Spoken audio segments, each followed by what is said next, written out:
Dubli-dubli gid ang grasya sir no, gimo gining hatag sa kuha sir. Mga kabro, mapagpalang araw sa lahat. Ngayon po ay hinanap natin yung na-vlog ko noon sa kalsada na naglalako ng hipon. Mayroon pong nakapanood sa ating video, nagpaabot ng ayuda. Tatanong tayo dito dahil di po natin alam yung bahay nila kasi na-scout na natin. Si Ate Marita po, kung natatandaan po ninyo, naglalako ng hipon na tinawaran ko po.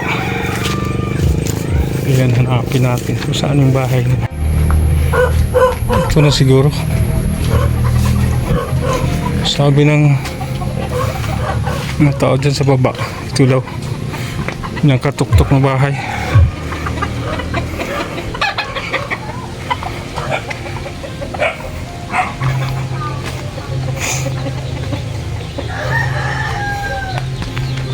Ayo.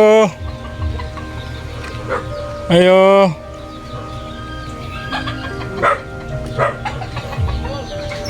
Na si Marita?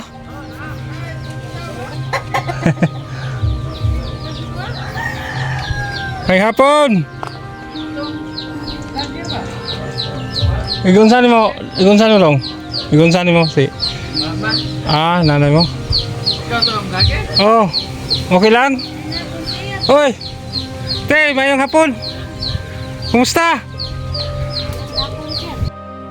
Wala karon nore gisda. Nanuri ko kayo na sir, gabayra ko kayo sir kay tungo sa panahon ba nalisod ko.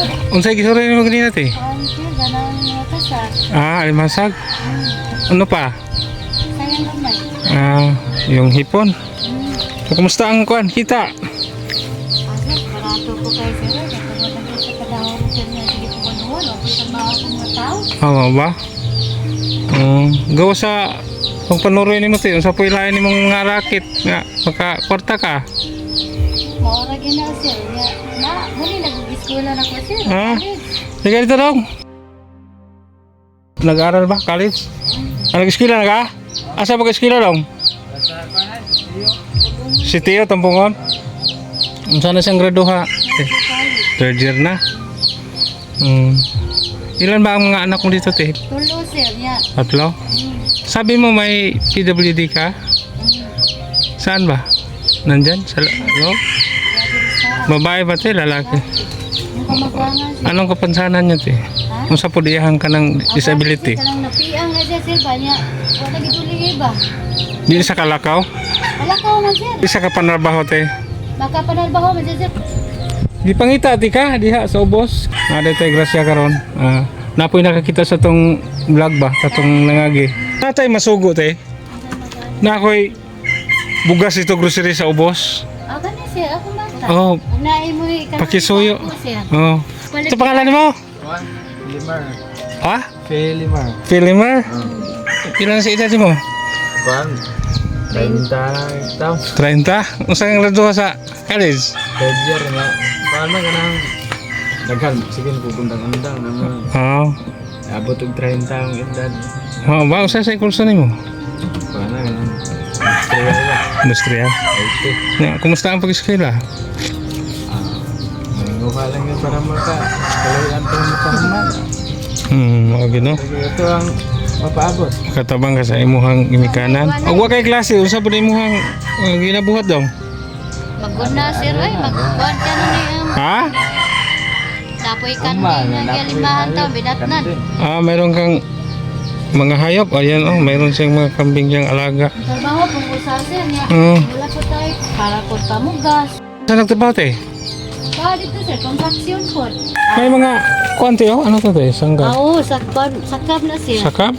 Oo. Mayroon silang Ay, mga to silang dagat. mga gamit sa pangingisda. Ano? Sakap. Buti mayroon kayong tubig dito te. Medyo Kamot gid sir nga naka-repo gid ko sir. ito po yung bahay nila ni ate okay naman. Kaya kung bahay sir. Nagayo na bunggo ka na sir. Wala man niya akong sahog sir. Ha? Wala na niya akong sahog. Unsa may salog ni mga te? Nanang gani akong sahog sir. Kay gani niya kanang kuya niya. Wala man ni sir.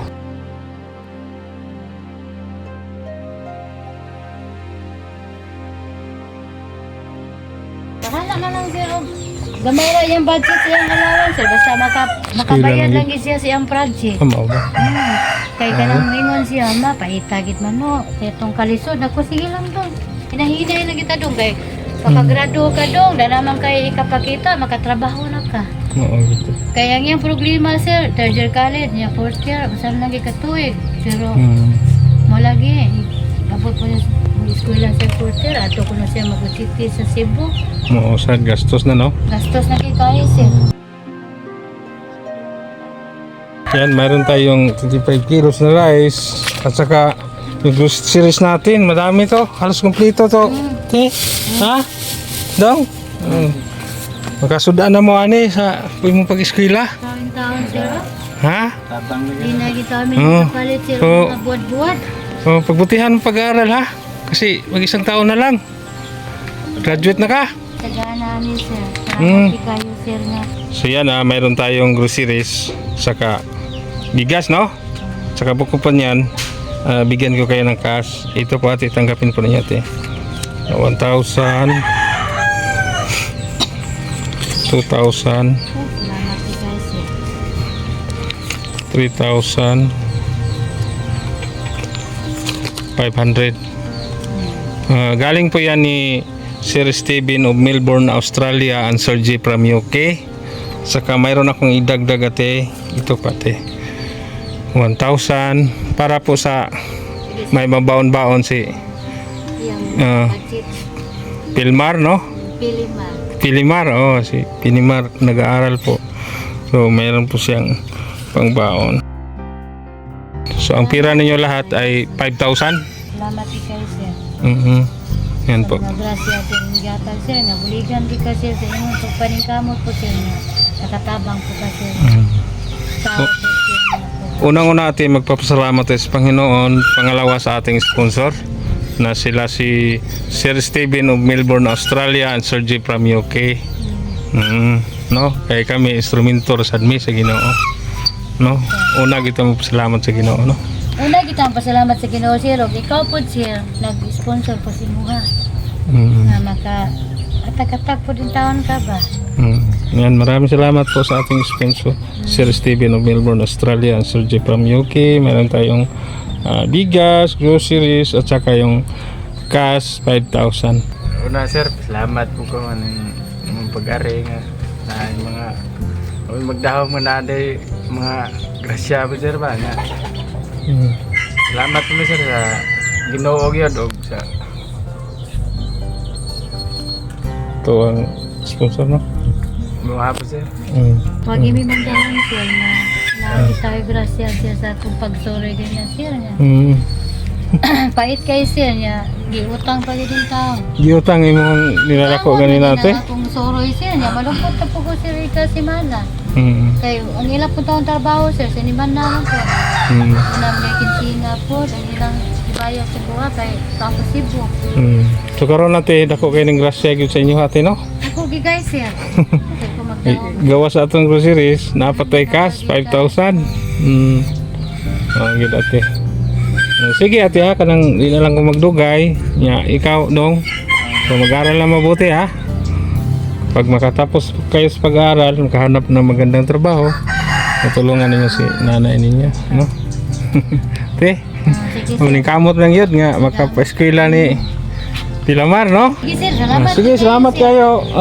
Salamat kayo sir. Nauna-una, pag din tayo kaskuha sir.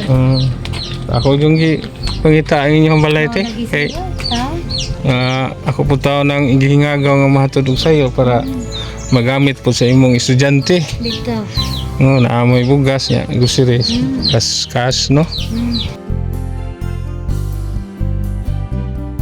Babay na sa inyo ha, te. Dok. Sige, bye-bye sir. Sige. Ano? Sige. Sige. Sige sir. Ano magdugay? Sige sir. Sige.